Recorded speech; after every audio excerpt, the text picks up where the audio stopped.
It began on a dark night in an alley. A man ran, terrified, thinking he'd escaped until a knife met his throat. He begged for his life. The killer whispered, "Die," and blood splattered the walls. The next morning, killer boy named Shinju, a student and secret assassin, dragged himself to school after another all-nighter. Half asleep, he entered class without greeting anyone. Midu, the class leader, greeted him anyway. Rena called him rude, but Midu calmly said he was just tired. Then Arashi walked in, the loudest and rudest in class. Seeing Shinju asleep, he yelled. Shinju, eyes glowing, gripped Arashi's wrist. After a tense moment, he let go. Arashi stepped back, called him a weirdo. Kanzaki, the beauty of their class, told them to quiet down. Narumi teased Hashimoto, and the class finally settled. To Shinju, it felt like another day in a class full of drama until something felt off. He noticed an energy under Midu's feet. Suddenly, a giant glowing pentagram lit up the room. Midu tried to calm the class, but there was no time to run. The light swallowed them. Shinju woke up in a stone building with pillars and only one exit. He realized the class had been thrown somewhere else. Others slowly woke up too. Midu tried to organize them. Shinju stayed back, watching. Arashi got impatient and started walking off. Shinju told him to wait. He'd heard footsteps. The door opened, letting in a bright light. A tall man and a beautiful, white-haired girl entered, Shinju watching from behind a pillar. The girl introduced herself as Leonora, Archbishop of Digarist. The man was her knight, Gaius. Arashi scoffed, calling it a joke. Leonora replied calmly. Midu apologized and asked what was going on. Leonora said they'd been summoned as hero candidates to fight the Demon King. Arashi mocked her, which made Gaius snap. Gaius drew his sword. Arashi threatened back, then rushed in to punch. Gaius slashed, barely cutting his forehead. Leonora stopped Gaius and apologized. She asked the students to be patient and promised to explain everything soon. Leonora explained humanity was on the brink of extinction. Their country had fought hard but couldn't stop the Demon King. Their last hope now rested on the hero candidates. Midu asked if they were expected to defeat the Demon King. Narumi said it was impossible. Hashimoto said she'd never even fought before. Some girls cried. Gaius said they had no choice. Defeating the Demon King was the only way back. Shinju, still hidden, figured it was just motivational talk. These students weren't ready for war. Arashi, still bleeding, snapped at Leonora and Gaius. Gaius considered striking him, but Leonora healed him instead. The glowing magic stunned everyone. She explained the system, power from their god. Simply put, magic. Shinju noticed how familiar she seemed with their world. Maybe this wasn't her first time summoning. Leonora summoned a sword in Midu's hand using magic. She explained that each of them had hidden potential and could awaken divine protection. She admitted it was selfish to summon them without warning, but still asked for help. Midu said power wasn't enough, they needed training. Leonora agreed and promised protection. Some students accepted. Leonora began granting powers. Hashimoto got telekinesis. Arashi got explosion. The rest followed. When she asked if anyone was left, Shinju raised his hand. She granted him divine protection too. His vision shifted. A status window popped up. His eyes changed. Leonora said his rare ability was judgment, letting him see others' info. The system looked like a game but was simple to use. On the other side, Arashi suddenly used his explosion ability. It blasted a hole in the ground, startling everyone. Shinju watched, slightly jealous. Arashi looked back, mocked him, said he got flashy explosions while Shinju only got budget-tier eyeball powers. The other students were also stunned by the sheer destruction Arashi caused. Rena scoffed, saying Shinju thought he was the MC. Shinju was surprised by how quickly they all started showing off. He thought none of them even knew enough to tell a buff from a backfire. Divine protection, that was just cosmic rent-a-power. Even without it, he had more than enough ways to clap them into the next tutorial zone. Leonora announced that everyone had received their divine protection. It might be hard to control at first, she said, but those powers would become their weapons against the Demon King. Noticing their exhaustion, she told them to rest. That evening, the hero candidates were guided to their rooms, but Shinju didn't sleep. He slipped out, intent on gathering intel before the night ended. Outside the castle walls, 2 knights stood on patrol. Hidden behind a tree, Shinju listened them. It was the 3rd patrol he'd seen tonight. Security was clearly tighter. He activated judgment, scanning their attributes. His own skill still only showed swordsmanship. He slipped away from behind them, thinking he'd already learned most of the geography around the outer castle. It was a standard fortified city. He spotted another guard yawning and watched silently from the bushes. As for the inner castle, it was well guarded and not worth risking yet. That could wait. Then he spotted some classmates. Renat and two girls were outside. Renat pointed at an open area, saying it looked good. One girl hesitated, worried someone might get mad. The other shrugged it off, saying they were just practicing divine protection. Renat agreed she couldn't sleep either. She lit her finger with a small flame. The other two followed. Shinju kept his distance, observing silently. He thought about divine protection, some kind of gift from a god. He didn't understand it fully yet, so he kept watching. Then he felt something strange. He turned just as the girls noticed movement in the bushes. A creature appeared, all three froze. Shinju narrowed his eyes. He'd never seen a creature like that before. It looked like a lizard. He activated judgment and its status panel popped up. It was a species he didn't recognize. What concerned him most was that its stats completely outclassed the girls. The creature let out a roar. The girls panicked. It leapt toward them. The girls tried to run. Shinju noted it was aggressive and didn't hesitate to attack humans. It moved quickly on four legs, but only in straight lines. It didn't seem to have much intelligence, and its skin looked tough. He wasn't sure if a blade would even work on it, but he still threw one. The knife struck. The creature roared. Shinju ducked behind a tree, thinking the throwing knife worked, though it only left a shallow cut. The girls kept running, almost out of breath now, and the creature didn't slow down. Renat tripped over a rock and fell. She hurt her leg. When she looked up, the creature was almost on her. She clenched her fists, furious but terrified. The other girls screamed her name and told her to run. The creature raised its large paw and swung it down. Renat braced herself and closed her eyes. Apparently, survival instincts took the day off. But nothing hit her. She opened her eyes and saw a blade embedded in the creature's head, like it had downloaded a fatal error mid-swing. The other girls rushed over, helped her to her feet. They stared at the creature, shocked at the blade that had taken it down. Renat realized someone had saved her. The girls told her to hurry up, said they didn't want to run into any more monsters. Renat, still shaken, agreed. She didn't want to see another beast like that either. From behind the trees, Shinju sighed. They were finally leaving. He didn't save them out of kindness. He just couldn't stand another hour of group panic messing with his nap schedule. He stepped out and pulled his blade from the creature's head. So monsters like this were roaming around freely. He thought to himself that things weren't going to be easy in this world. But then, once again, he felt it, that strange sensation. Someone was watching him. Far off on the other side of the clearing, there stood a large black stone. Shinju crouched low and hid behind the creature's body, trying to see if anything moved. He sensed a presence but couldn't make it out. Deciding not to take risks, he thought it was better to head back now. He turned and disappeared into the shadows. From behind the black stone, a man stepped forward, his body cloaked in darkness. He walked up to the monster's corpse, placed a foot on it, and crushed it under his heel. He muttered to himself, disappointed at how weak and useless the hero candidates were, but then he paused. That one, he said to himself, that one smells like him. The next day, they dragged in the lizard corpse like it was a group science project gone wrong, while the students flinched. A researcher was inspecting the body closely while Gaius stood nearby. He told everyone that the monster had been found near the royal capital. He explained that the Demon King's presence was driving monsters into a frenzy, making them crave human flesh. These were the kinds of threats the hero candidates were expected to face, while the researcher poked the corpse, said it had demon sorcery all over it. He guessed it might have been a scouting mission, maybe because word about the hero candidates had started to spread. Shinju, listening silently, raised an eyebrow at the word sorcery.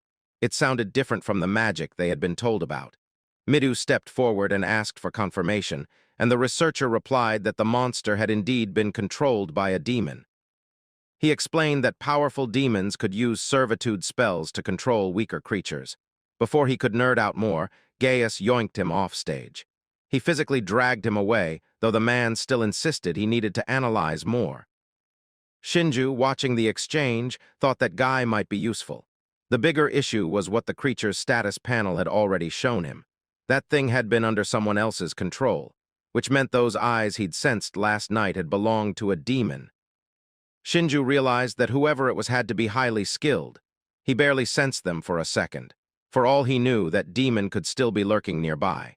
Just then, a strange presence crept up behind him, and a voice whispered that fear would only lead to death. Shinju froze for a second, but calmly replied that he wasn't afraid. Meanwhile, Arashi was arguing with Gaius, saying he had no intention of staying in this world. If defeating the Demon King was the only way to get back, then that's what he would do. Kanzaki and Midu supported him, saying they now understood that fighting was their only option if they wanted to return home. Some of the girls looked scared. Shinju observed all of them and thought they were finally starting to understand that this wasn't a game. Fighting meant putting your life on the line, and that didn't change just because they were in another world. It was better that they learned that sooner rather than later.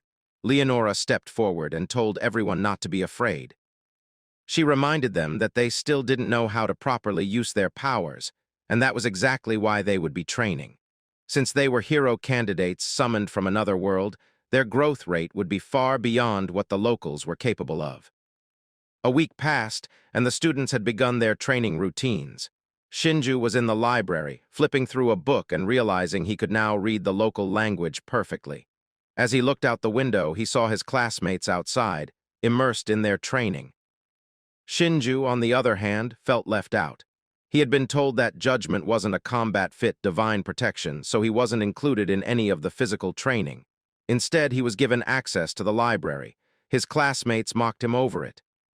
He closed his book and thought that everything in there was mostly about history and culture. There didn't seem to be much about demons at all. He quietly slipped out of the library and sneaked toward the training grounds. From behind the trees, he analyzed the situation. Just as Leonora had said, the students were growing at a ridiculous pace. The top 5 in terms of power were Narumi, Arashi, Kanzaki, Hashimoto, and Rina. But among them, there was one person who stood out even more, Midu. Shinju watched as Midu trained against one of the knights. The way he moved, the way he handled his weapon, he was surpassing his opponent. After the session, Midu respectfully thanked the knight for his guidance. Shinju pulled up Midu's status panel and compared it to what he remembered from a week ago. Back then, most of Midu's stats were in the D and F range. Now, many have improved significantly. It was insane how fast he had progressed. Shinju wondered if the divine protection system affected more than just their powers. Maybe it helped with things that weren't even directly related to combat. Training wrapped up, and the students began leaving the grounds. That's when some of them spotted Shinju lurking in the corner. They started mocking him with that discount villain energy, told him to go back to reading books, and said he had no place near the training field. Shinju looked at them and thought they hadn't changed at all. Some of them were getting cocky now that they had power. One guy pointed at him and tried to provoke him further, but before he knew it, dude slipped on air and faceplanted like the ground owed him money. The others paused, confused, like their DLC pack of confidence had just expired. Arashi quickly warned them that Leonora and her knight were approaching. Leonora walked up with Gaius and addressed everyone. She praised their progress and said they were growing faster than she had expected. Because of that, she had decided to move the plan forward. The students looked at each other, wondering if she meant it was time to go fight the Demon King. But Leonora explained that it wasn't that extreme yet. What she wanted now was for them to begin practicing against real monsters. The group looked stunned at the announcement. Later in the forest, Gaius briefed everyone about the upcoming combat drill.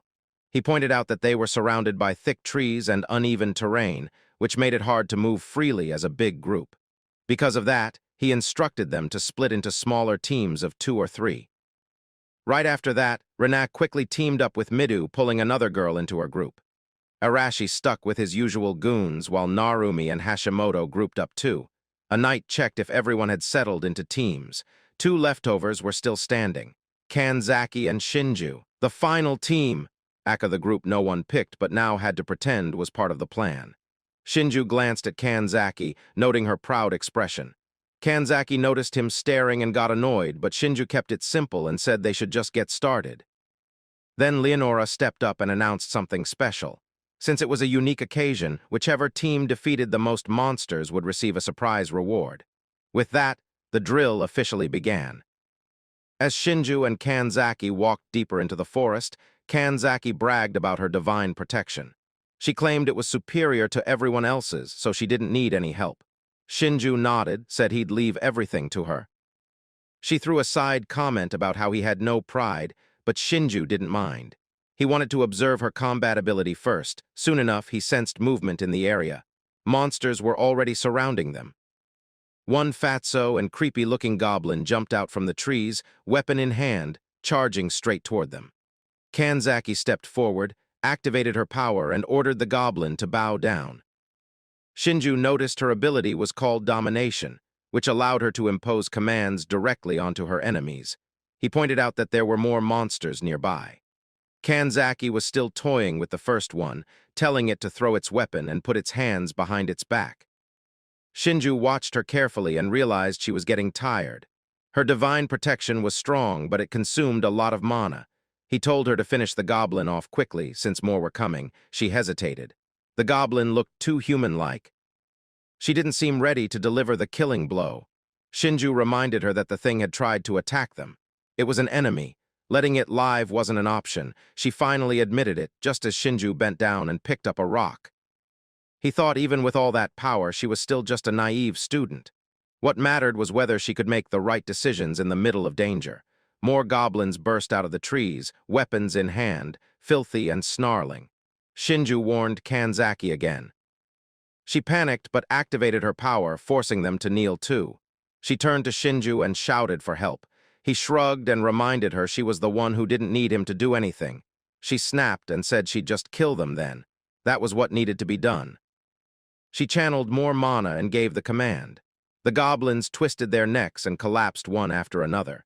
Shinju was genuinely surprised. She could issue lethal orders like that, too.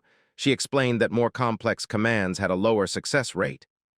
Fighting for real and seeing the bodies in front of her, she admitted it felt nothing like what she expected. She had thought it would be easier. Shinju stayed calm. He told her those things had attacked them. It didn't matter whether the enemy was a monster or a human. In the end, if you wanted to survive, you had to kill. Kanzaki glanced at him with suspicion. She wondered how someone like Shinju, who had no divine protection suited for battle, could stay so calm through all of this. Shinju crouched beside one of the corpses, checking it out. He told her not to worry. Keeping his cool was the one thing he was good at. He checked for loot but found nothing useful. Then he asked her if she wanted to turn back or keep going. She stared at the bodies around them, clenched her fists, and decided to keep moving forward. Shinju could tell she was just trying to look brave, but still, he admitted she wasn't that bad. At least she could fight. Now he wondered how the others were doing. On the other side of the forest, Narumi and Hashimoto kept running, panicked and desperate to escape the monster chasing them. They finally stopped and activated their powers together, launching a huge boulder at the creature. It crashed into the monster with full force, but to their shock, it had no effect at all. The monster didn't even flinch. Narumi stumbled and fell, frozen in fear, wondering how they were supposed to handle something that looked like a massive bear. At that same time, Kanzaki was thinking about her grandfather. She hadn't repaid him for raising her, and she wanted to return to their world to show him how much she had grown. She imagined how sad he must be right now.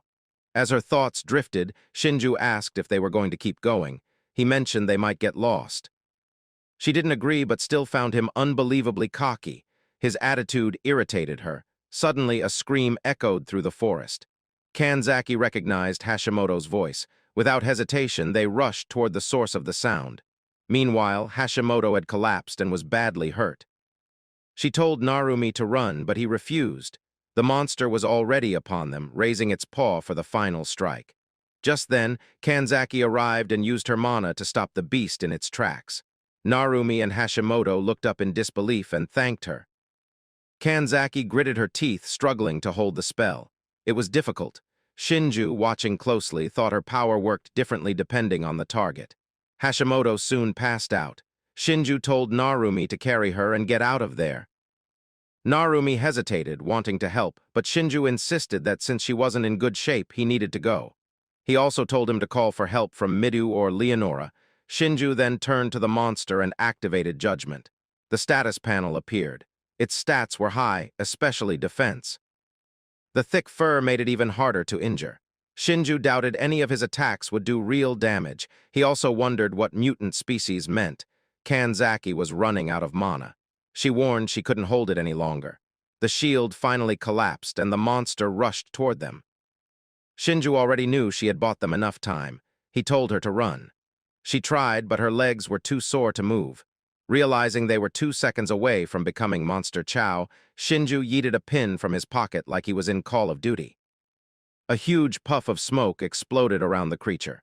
In that chaotic moment, he scooped Kanzaki up bridal style like some discount action hero and sprinted behind a tree. Kanzaki, red-faced and confused, she asked what the smoke was. Shinju, acting cool like it was nothing, said, "Just a little smoke bomb I whipped up during training." That was a lie. That was no DIY class project. That thing was straight from his assassin starter pack the day before they were summoned. And with how few he had left, wasting one on a save like this was painful. Kanzaki apologized. She felt useless for ending up as the one who needed saving. Shinju brushed it off. She thanked him and he teased her, saying she was acting all sweet now, which would make people like her. She snapped at him, yelling. He told her to keep it down. She was still stunned, asking if they should run away now. Shinju calmly said there was no need. Just then, Midu and his team arrived on the scene. He saw the monster and realized this was the one that had attacked Narumi and the others. He said it was time to take it down. With that, he activated his skill. The sword of evil cursing formed in his hand, and the battle with the mutant began. Midu stepped forward to confront the monster while the girls stayed back. He gripped his sword tightly with both hands and charged in. The bear-like beast roared and lunged, but Midu dodged, slipping into its blind spot. He swung with full force, his blade flashing. A powerful blow landed near the monster's paw, drawing blood. Right then, Rena activated her explosion skill and hurled a fireball that hit the beast square in the side, setting its fur ablaze. She smirked, clearly pleased with herself, and muttered something smug. Midu was impressed, but the monster wasn't down yet. It let out another furious roar, and Rena's confidence wavered. Midu kept his cool. He told the others the monster was slower now that her attack worked. He encouraged them to stay calm and join the fight. Together, they launched coordinated attacks, Midu leading the charge, each hit chipping away at the beast's strength.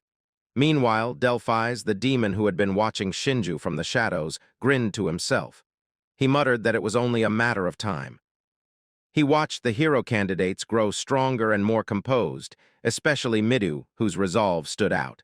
What had started as a simple scouting mission was about to become something else. Delphi's decided it was time to kill them. Just as Midu delivered what he believed was the final blow, plunging his sword into the monster, Delphi's whispered to himself that the biggest mistake in this world was thinking your enemy was dead. He crept from the bushes, planning to strike while Midu and the others let their guard down. But before he could get close, he froze. A cold blade pressed against his neck. Shinju stood behind him, eyes glowing faint red. Delphi's didn't even understand how he got there. Shinju calmly reminded him that people often made fatal mistakes right at the moment they thought they'd won. Delphi's dagger slipped from his hand. He raised his arms in surrender, realizing he needed to escape fast. But Shinju slashed the back of his legs. Delphi's collapsed, screaming in pain. Shinju crouched beside him and told him to stay quiet. They didn't need anyone to hear this. Shinju sat on the fallen demon and said he had a few questions. If Delphi's answered honestly, he might walk away. Delphi's, still in shock, asked who Shinju was. Shinju leaned closer and said he was someone who lived in the shadows, a stranger from another world. The demon gritted his teeth. He started to suspect Shinju was the strange presence he had sensed earlier. Shinju had known someone was watching them. He used Midu and the others as bait to draw the enemy out. Delphi's realized he had been spotted from the start. Shinju said they hadn't been in this world long, so it'd be best if Delphi's started talking. He needed to spill everything he knew about demons. Delphi's smirked and asked if Shinju thought he'd talk. A crunch echoed through the forest. Delphi's screamed as Shinju stomped on his back, bones cracking. Shinju warned him it would be easier to just talk unless he was ready for the worst. Delphi's, choking on pain, tried to speak, but instead bit down hard. His mouth foamed. Poison. Shinju stepped back as the demon's body convulsed and went still. He realized the demon had been prepared for this, willing to die before giving anything away.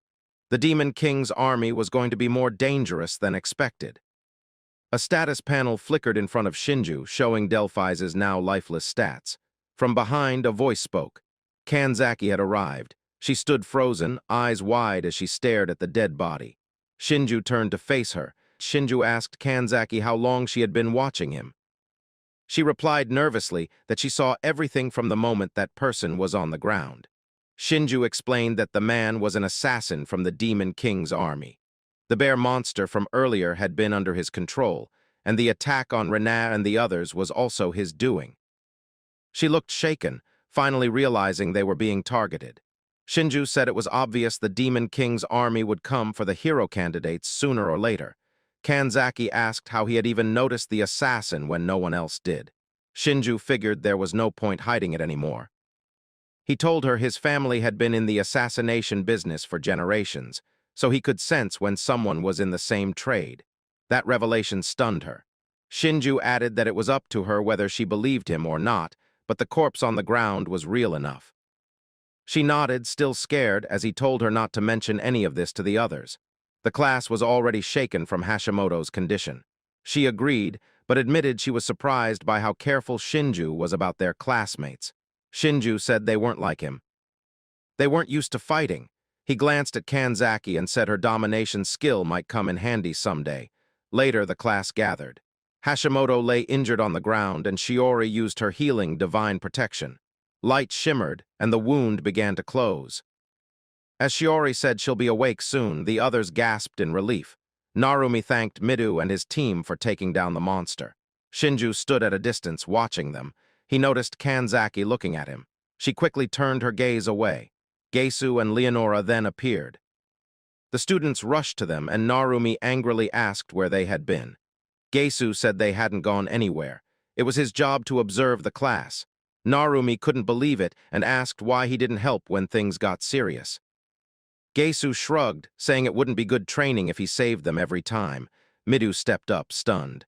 He said Hashimoto had almost died. Gesu reminded them that risking their lives was part of real combat and they had better get used to it. That was the kind of battle awaiting them. The students looked horrified. Midu pushed back, saying that wasn't what he meant. He reminded them that Gesu had claimed only weak monsters lived in this forest. Leonora stepped in and said the armored bear wasn't supposed to be there. It had probably been brought in by a demon assassin sent on a scouting mission to test their strength. Gesu added that the assassin might still be hiding nearby. Leonora agreed and said their defenses would need to be reinforced.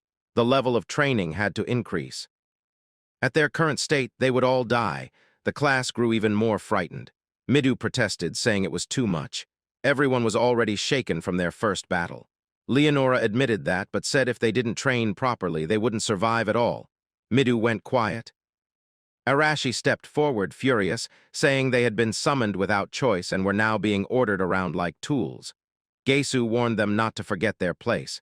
They were pawns of Leonora and shouldn't question her orders. The students froze in disbelief. Arashi exploded, warning Gesu that if he wanted to die, he was going the right way. Midu quickly moved to calm him down. He tried to reason with him, saying if they defied Leonora and her people, the entire nation would turn on them. They couldn't win like that. Gesu smirked slightly, satisfied that Midu was beginning to understand. He told them not to worry. They were valuable pawns, after all. Arashi laughed bitterly at the idea and suddenly launched an attack. Gesu hadn't expected him to be so direct. Arashi activated his skill and sent a massive blast straight toward him. The explosion lit up the area, covering it in smoke and dust. Arashi grinned, thinking he got him. But as the smoke cleared, Gesu stood there untouched, surrounded by a glowing blue light. Arashi's eyes widened. Gesu clenched his fist and delivered a brutal punch to Arashi's gut, throwing him across the ground like a rag doll. He hit the dirt hard and didn't get up. The rest of the students watched in stunned silence. The strongest loudmouth in their class had just been knocked out with a single blow. Gesu looked over them coldly. He said this was the difference in power between them. Then he and Leonora walked away, telling them to prepare for tougher training from tomorrow onward. Arashi's friends helped him up, but his body shook with fury. His hatred for Gesu was only just beginning. The day after the military drills, all the students gathered again. Leonora stood with the monster researcher, Steady, who said that by Leonora's orders, he'd be in charge of today's training. He looked around and asked if anyone had gotten hurt yesterday. Hashimoto raised her hand and said Shiori had healed her. Then he pointed at Arashi, calling him an idiot before moving on to explain the plan. He told them to look behind his research facility, saying they'd be fighting monsters today. Midu glanced toward the building, confused, wondering if the monsters were inside. Before anyone could react, Steady threw the door open. Inside, cages held creatures like goblins, lizards, and ogres. The girls gasped in fear at the sight. Steady calmly explained that the monsters were raised for his experiments. Leonora confirmed it, saying this was Steady's library and it was perfect for soldier training. Steady just laughed, saying he was happy since he'd get some combat data too. Soon after, the combat drills began. An ogre was brought to the training ground. Renas stepped forward and hurled fireballs at it. The others stood by, watching her fight, while Shinju observed from a distance. He noted that everyone seemed calmer than before, probably still affected by yesterday's fight. Still, a bit of fear lingered. He watched as Rena got knocked down, her attacks barely affecting the ogre. Midu called out to Steady, saying the monster was too strong for her. Steady stayed calm, reminding him that Leonora told him to be strict. He also said Midu was mistaken if he thought the hero candidates couldn't handle a monster like that. Their divine protections were supposed to give them the edge. As the ogre charged again, Rena, now frustrated, formed a much bigger fireball and launched it straight at the beast. Steady watched with a grin, saying the key to battle wasn't just power, but will. The ogre went up in flames.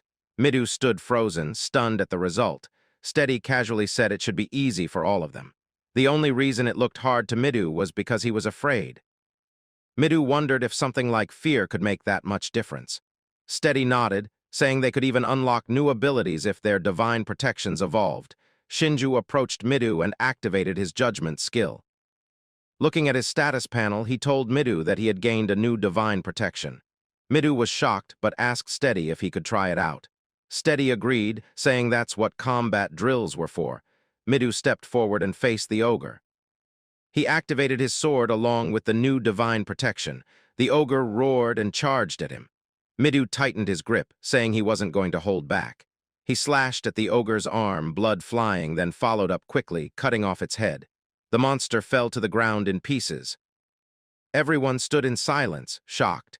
Shinju watched, thinking that Midu should now be able to deal with an armored bear. He also wondered if his own judgment skill had leveled up and given him something new. Taking another look around, he spotted Arashi. He activated judgment again and saw that Arashi had also unlocked a new divine protection. Shinju chose not to tell him. He was beginning to understand that their divine protections could evolve, and realized he couldn't rely only on his old skills in this world. He had to grow too. Later that night, Arashi gathered with a few of his friends. Narumi was there too, asking if Arashi was serious about this plan. Arashi had decided they needed to kill Gesu, then tie up Leonora and force her to reveal how to get back to their world. His friends seemed fired up, already dreaming about escaping this hell. Arashi looked at Narumi, saying he should join them. Narumi hesitated. He wanted to go back too, but killing someone felt wrong.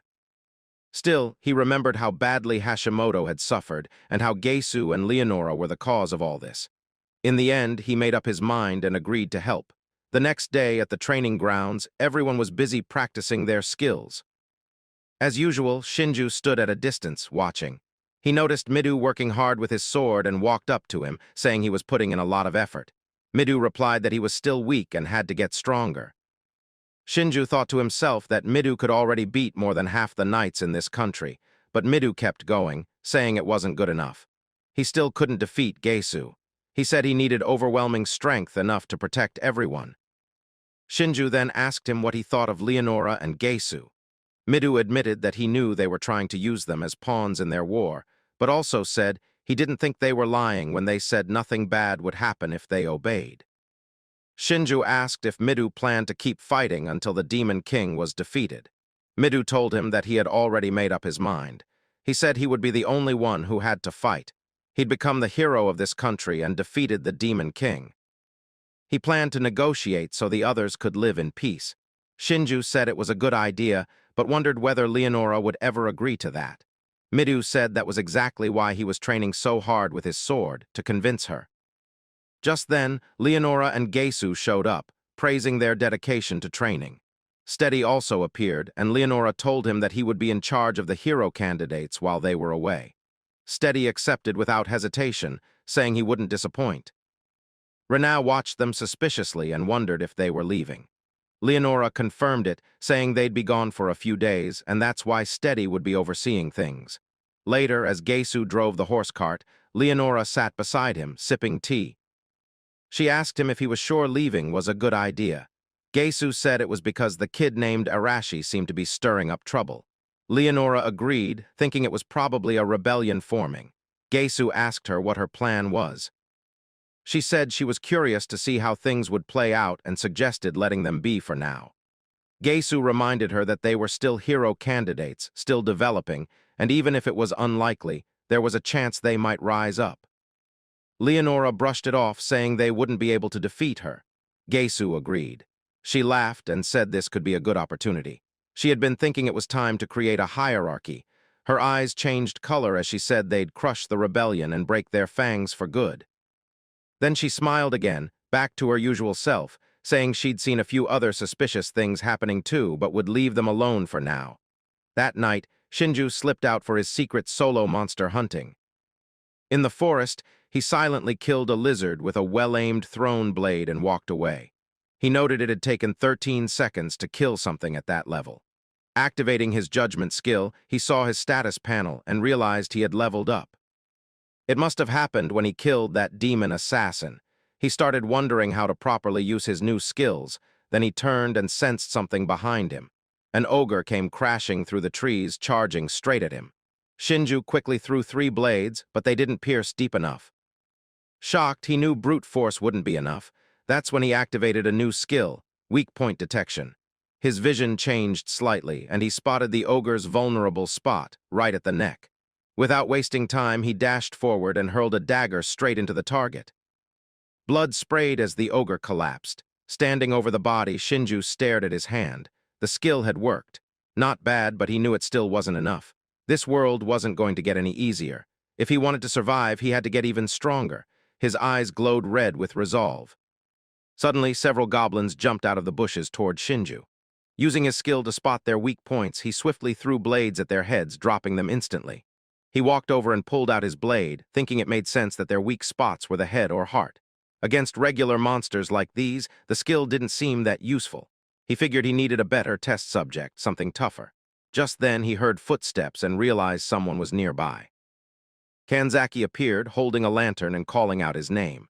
When he saw her, he asked what she was doing out so late. She replied that he wasn't in the dorms, so she thought he might be outside. He told her to go back since the forest was dangerous at night. She shot back that she was about to say the same thing to him. Shinju told her he was used to the night, unlike her. Annoyed, she asked what exactly he was doing here. Shinju explained that he was testing out a new divine protection. Kanzaki remembered what Steady had said about unlocking new divine protections if their current ones leveled up.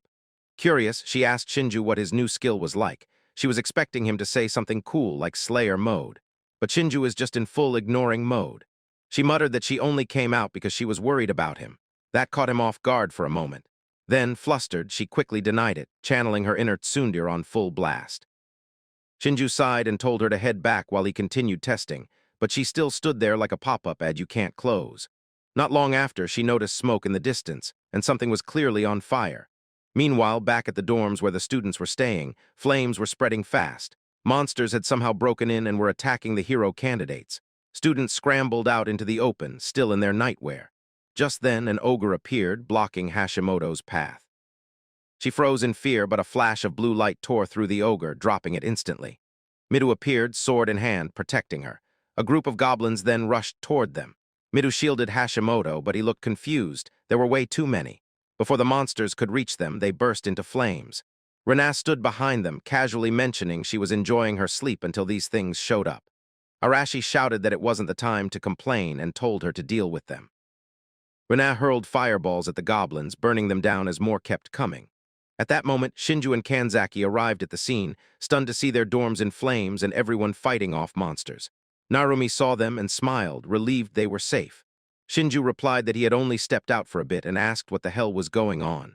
Narumi said he wasn't sure. He had just woken up to the fire and monsters everywhere. Shinju muttered that this felt like a setup. The mastermind had to be nearby. He told Narumi they needed to find and catch him. Right as he said that, a familiar voice echoed from above, confirming his suspicion. Steady was sitting on the roof of the wall, grinning. Shinju looked up and said now it makes sense how all those monsters got in. They were from Steady's lab. Steady admitted it, saying he had even enhanced them with medicine to make them stronger. Shinju demanded to know his objective, asking what killing the hero candidates would even do for him. Steady replied that it was an order from above. He had been told to destroy the hero candidates, even if it meant throwing away his current position. That was the mission now, he had to kill them. Kanzaki asked if the order came from Leonora. Steady denied it, saying he wasn't talking about that vixen. It was from the Demon King himself. Narumi yelled in disbelief, calling him the Demon King's spy, and asking if he was planning to get a researcher job on the other side, too. Shinju stared at him, wondering how far he had fallen if he cared about anything else but researching monsters.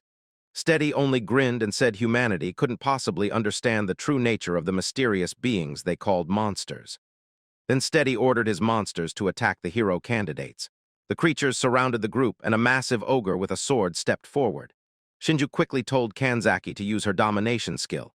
She activated her mana and commanded the monster to halt, then pointed to Steady, declaring him their enemy, but Steady just smirked. He said it was no use, then gave a signal to awaken the monsters. They began charging forward again, ignoring Kanzaki's orders. She stood there, confused and scared, wondering why her ability didn't work. Steady casually explained that he was a scientist, and he knew exactly how to deal with rebellious monsters. He shouted for them to attack. A pack of goblins rushed toward Kanzaki. Shinju stepped in, told her to move back, and drew his blade. In one clean, fast motion, he sliced them all down like a pro playing Fruit Ninja. Steady, watching from afar, grinned and said there were plenty more where that came from. More monsters appeared, weapons in hand, but Shinju calmly took them down one by one with his single blade.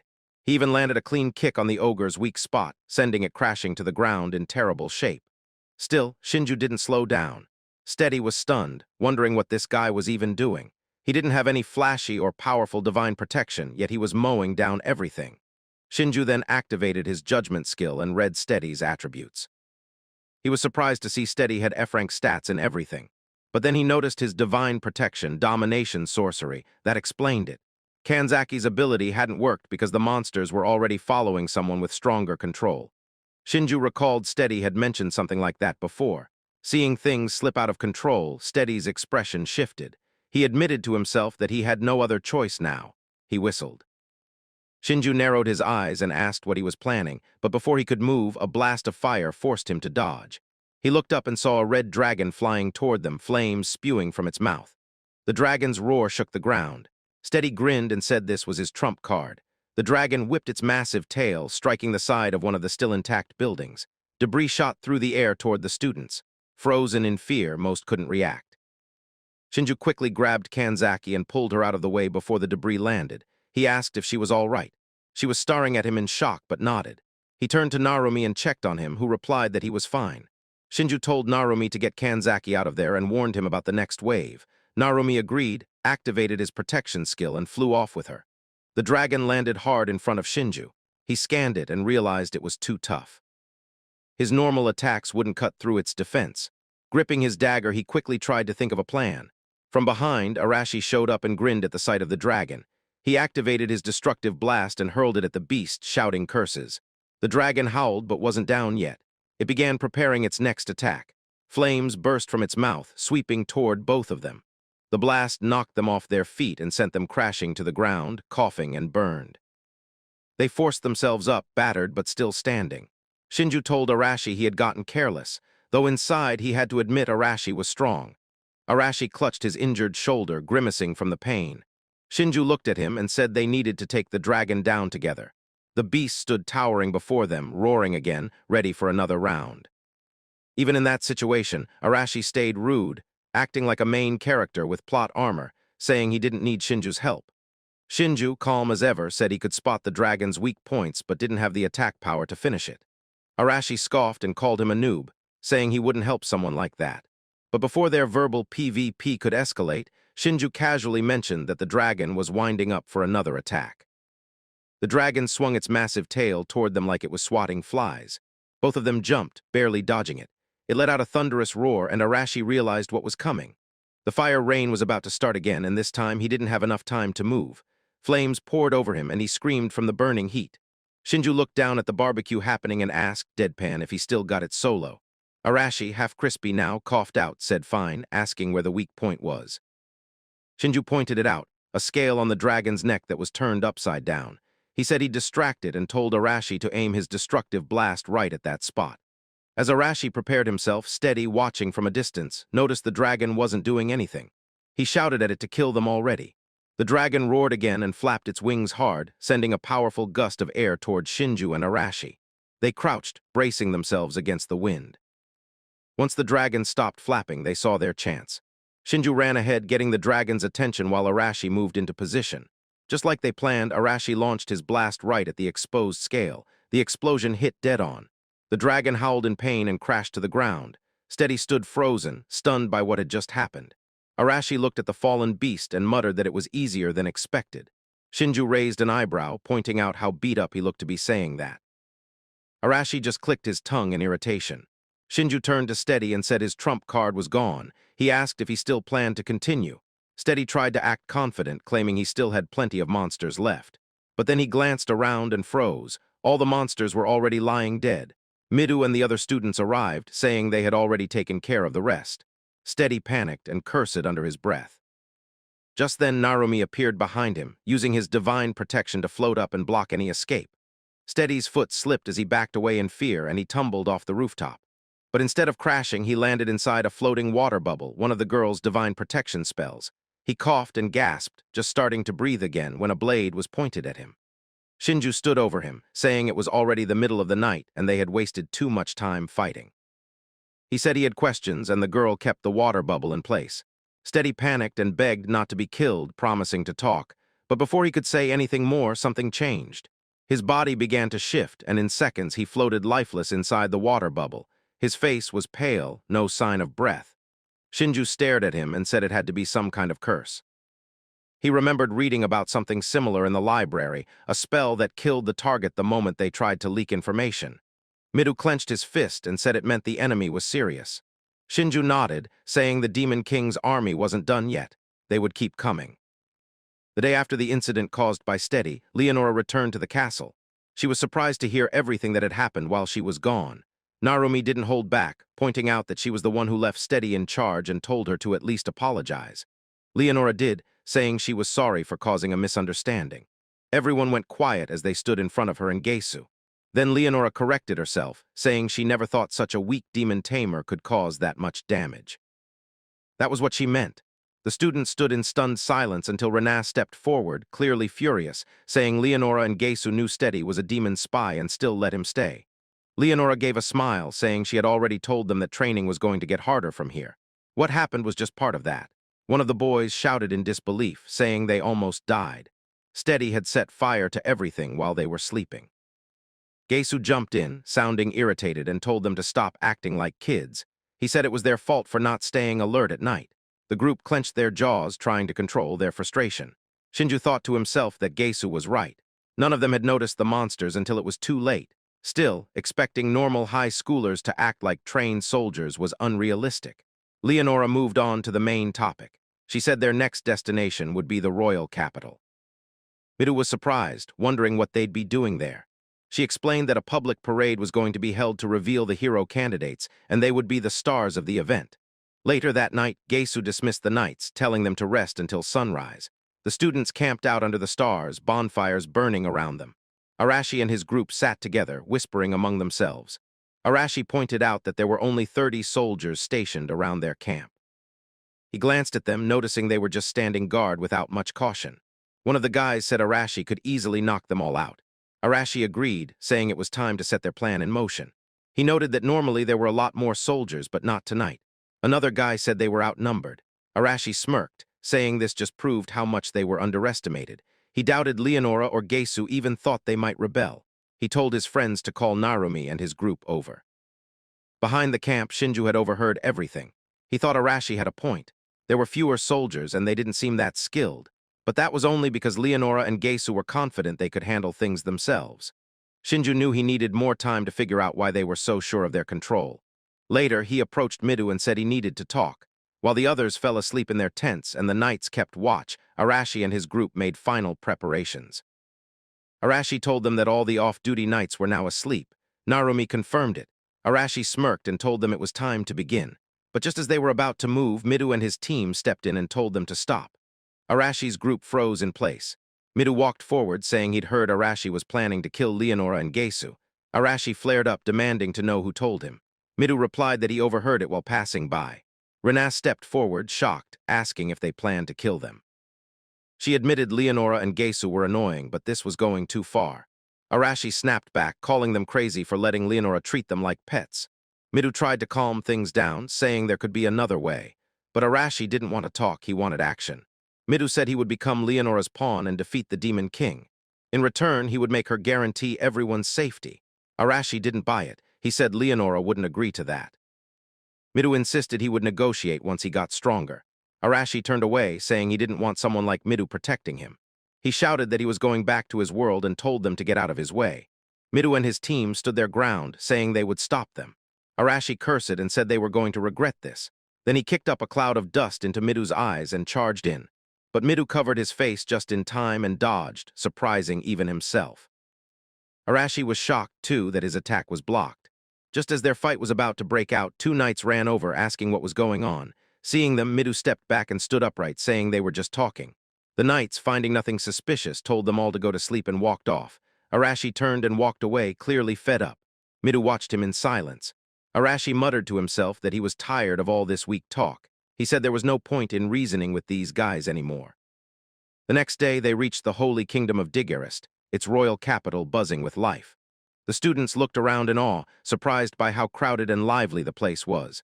As they entered the city gates, people stopped and stared. Gesu stepped forward, shouting for the roads to be cleared, announcing the arrival of Lady Leonora, the saint, and the hero candidates. The crowd gasped in excitement, murmuring that these were the ones said to be chosen by the gods. Cheers erupted as the group passed, giving off the vibe of celebrities surrounded by eager fans. Shinju observed quietly, thinking the people had faith in the hero candidates. They believed these newcomers would save them. Kanzaki, on the other hand, looked uncomfortable with all the attention. Eventually, they arrived at the royal castle. There, the Holy Knight Rains welcomed them and told them to get some rest. The group settled in and enjoyed the luxury of the castle, soft beds, hot baths, and delicious meals. The girls especially loved the bath. Later that night, Midu continued his training with his sword while Shinju kept an eye on the city. He figured it was time to gather some intel. He checked out every corner of the castle but quickly realized it was heavily guarded. Wandering around like this was risky. Then he overheard voices and peeked through a window. He saw Rains with a few knights. Shinju managed to sneak out and hid nearby while listening to their conversation. Rains mentioned that he could tell the hero candidates were far more powerful than normal kids. One of the knights admitted he was worried about the Demon King's followers. Letting the hero candidates into the capital might stir those people into action. Another knight agreed, saying there had been suspicious activity lately and they should be more careful. Rains didn't seem too concerned. He said the hero candidates would protect the royal capital. The others nodded and then left for training. Shinju stayed hidden, thinking the conversation raised even more questions.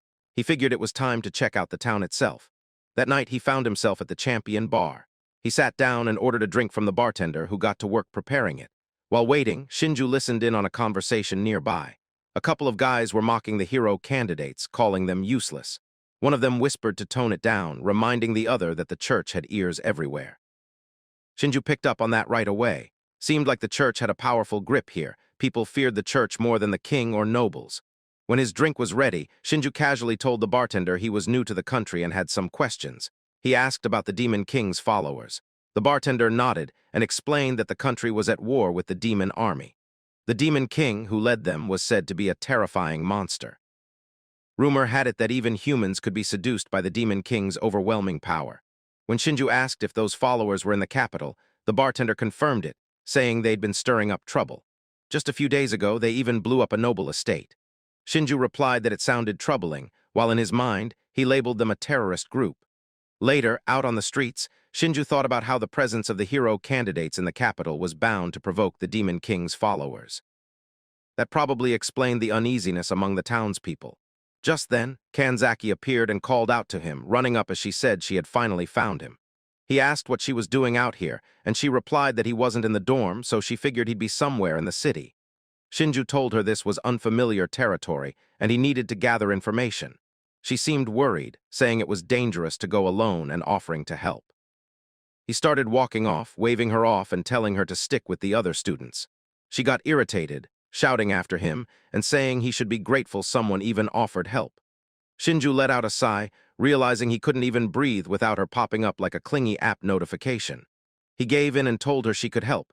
He needed someone to talk to the townspeople and gather intel about the capital. Kanzaki lit up at the task and agreed immediately, walking off with a mission on her mind.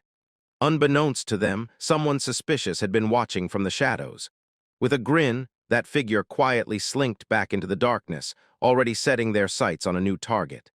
Later that night, Shinju quietly slipped back into his room through the window. He sighed, thinking that in the end he hadn't gotten any useful intel. Still, at least he had confirmed the presence of a new enemy. Just as he was about to rest, he heard noise coming from the hallway. Curious, he stepped outside and saw a crowd of students gathered in the hall, murmuring anxiously. Word had spread Kanzaki was missing. Everyone looked worried, whispering about where she might have gone. Shinju noticed no one had realized he'd also been out, but since he'd returned before anyone noticed, he decided to go along with the concern.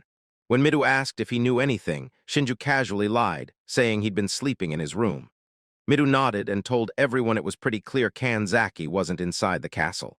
The sun was already rising. He instructed them to split up and search outside. Shinju thought to himself that this was a bad time. Most people would still be asleep, so the streets would be empty. Still, he left quietly and headed to the last place he'd seen her. Something small dropped into the middle of the street, catching his attention. He walked over and picked it up. It was Kanzaki's student ID. As he examined it, someone suddenly appeared behind him. A group of attackers surrounded him with swords drawn. One of them lunged, slashing at Shinju. But before the blade could land, Shinju caught his wrist mid-swing and redirected the strike toward another attacker. The man tried to pull his sword back, realizing what Shinju was trying to do, but he was too slow. Shinju kicked him in the face, knocking him to the ground, his body cracking from the impact as he groaned in pain. The rest of the attackers backed away, trembling. Shinju glanced at them, unimpressed. He muttered that they were poorly trained, both as spies and as soldiers. From what he could tell, they looked like ordinary humans. He opened his status panel and scanned theirs. Then he asked them coldly what their objective was. The man in front of him shook with fear. Shinju's tone grew colder as he told them to spill everything. Somewhere nearby, inside a stone building, Kanzaki stands chained. Her condition made it obvious she'd been beaten. Despite the pain, she glared at her captors, refusing to give them anything. They had been demanding information about the hero candidates. One of them came closer, trying to humiliate her by ripping her clothes, laughing at her bouncy castles. They taunted her, saying they'd see how long she could hold out. What they didn't know was that Shinju was already inside, watching from behind a pillar. He quietly opened their status panels, just ordinary thugs, no divine protections, no special skills. He was amazed they'd even managed to capture Kanzaki. Without waiting, he threw 2 daggers, striking both men in the head and knocking them down in one move. Kanzaki stared in shock as Shinju approached like he was trying to score some Riz points. He asked if she was all right and unlocked her handcuffs. She tried to apologize, but he told her to stay quiet for now. As she was trying to cover her assets, still embarrassed, she quietly thanked him. Before they could make their escape, they heard footsteps and voices approaching fast. A glowing blur came charging straight at them. Instinctively, Shinju pulled Kanzaki close and leapt aside just as an attack struck the ground. Dust flew everywhere. As the smoke cleared, a man stood in front of them, grinning. It was Rains. Shinju's eyes widened in disbelief. He had recognized this guy as the holy knight who had welcomed them earlier. But now Rains was smiling coldly, introducing himself not as a knight, but as a general of the Demon King's army. Shinju tensed, realizing the capital wasn't just compromised, it was crawling with enemies. He thought to himself that this country might be reaching its end. Rains chuckled darkly and said that the end would come much faster once he got rid of the hero candidates. Shinju let go of Kanzaki and had her hide so she wouldn't get caught in the fight. Rains didn't waste any time and stepped forward, ready to battle. Shinju quickly activated his judgment skill and scanned Rains' status panel. His stats were all B rank, with swordsmanship and fire magic listed. Shinju knew he couldn't afford to underestimate him.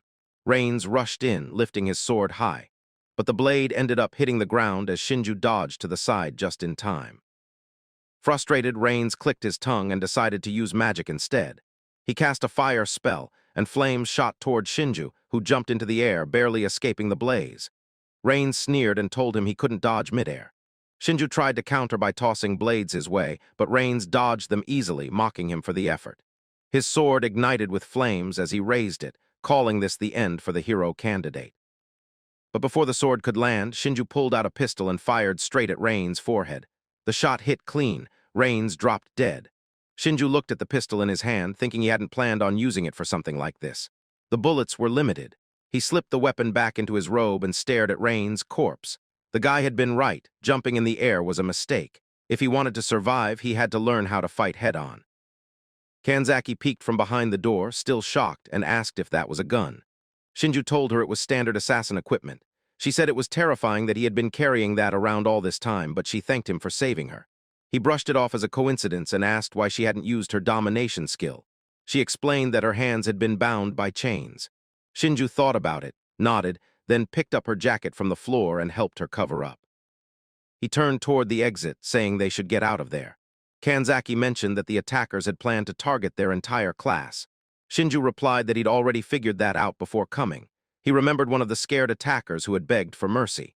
Shinju had held his blade to the man's chin while checking its sharpness and told him it all depended on his answers. The guy had fallen to his knees, trembling, saying they were just following orders. Someone had told them the hero candidates were enemies of the Demon King and needed to be killed. When asked about Kanzaki, the man had confessed she was still alive and was being kept as a hostage for the planned attack. As the sun rose, Shinju and Kanzaki made their way back to the castle. Shinju muttered that, unlike with Steady, this man hadn't been taken out by a death curse. That meant it probably hadn't been ordered by the Demon King. Kanzaki, still rattled, said she couldn't believe they were human zealots. She thought people in this world were allies. Shinju sighed and told her not to let people like that fool her. He said she had been kidnapped because she wasn't cautious. She yelled back that they had been answering her questions when she was just trying to learn more. Shinju asked if she hadn't thought that was suspicious. Demons were the enemy, but they had human enemies, too. Kanzaki lowered her head, admitting she'd been careless. Soon they spotted Midu, who rushed over, relieved to see them safe. He asked if Shinju had found her. Shinju said he had something more important to talk about. He told Midu everything he had learned about the Demon King cult, a group of human zealots who worship the Demon King and aim to destroy humanity. Their main targets were the hero candidates. Midu frowned, realizing that, unlike monsters, humans were harder to identify as enemies. Shinju agreed and said they needed to warn the others to stay alert. He added that they should report it to Leonora and hope she tightened security. Kanzaki scoffed, saying Leonora would probably just tell them to deal with it themselves. Midu laughed and admitted that it sounded like her. He said they should first regroup since everyone had split up looking for Kanzaki. Just as they were about to move, a loud, thunder-like explosion echoed nearby. In the next moment, the sound of heavy footsteps followed. Cultists began surrounding them. Armed men appeared, dressed in the colors of the Demon King's followers. Midu's eyes narrowed. He said this must be exactly what they'd been waiting for. Shinju shouted for them to get ready, and the group took their positions, preparing to fight back. Smoke from the explosion started filling the street. The hero candidates weren't just trapped. Everyone from their class had been targeted in different locations. Narumi and Hashimoto were under attack, Rina and her group were ambushed, and Arashi and his crew were facing their battles. Shinju quickly analyzed the attackers' stats and noticed they were just regular fighters with no real skills. One of the men gave a signal, and they all rushed in. Shinju assessed the situation fast and told Kanzaki to use her domination skill. She cast her power, and the attackers froze in place. Without wasting time, Shinju hurled his blades into the frozen enemies. One by one, they dropped instantly. Midu stood there, stunned. He reminded Shinju that these people were still human, not demons. Shinju, staying calm, said that didn't matter, they were enemies all the same. Then he spotted another attacker closing in. He called out to Midu just in time. The man had nearly ambushed him from behind. Midu turned and blocked the strike. He tried to reason with the man, saying they were all human here. The attacker just laughed and said everything they did was for their master. Kanzaki lifted her hand again, about to use her power to stop him, but Shinju stepped forward and held her back. He said he wanted Midu to handle it himself. Midu focused and struck. His sword caught the attacker by surprise, and the man stared at his broken weapon with fear. Midu told him he would spare him if he surrendered. but the attacker lunged again, managing to slash Midu's arm. Laughing, he mocked him, thinking it was a win. Now furious, Midu powered up his sword and took the man down in one clean move. The man still kept laughing, even as he hit the ground. Shinju stepped in and told Midu to finish it. Midu said he could just leave him there to die slowly. Shinju reminded him not to leave threats behind, but to eliminate them. Midu hesitated, saying the attacker was still human. Shinju told him this was about choosing. Right now, their classmates were being attacked all over the city. He reminded Midu that he was one of the strongest among them and had a duty to act. He asked what mattered more, the enemy's life or the safety of their friends. That hit home. Midu raised his sword and ended it. Meanwhile, Arashi had taken down almost every cultist around him. He grabbed the last one by the neck and smiled like he was enjoying the fight. He charged up a blast in his fist and ended the fight with a single blow. His friends looked over and saw him grinning. One of them muttered that Arashi was merciless. Elsewhere, Rina was hurling fireballs and holding her own, but she was starting to look exhausted. There were too many enemies. She turned to the other girls in her group and told them to fight back. They looked shaken, too scared to attack a human.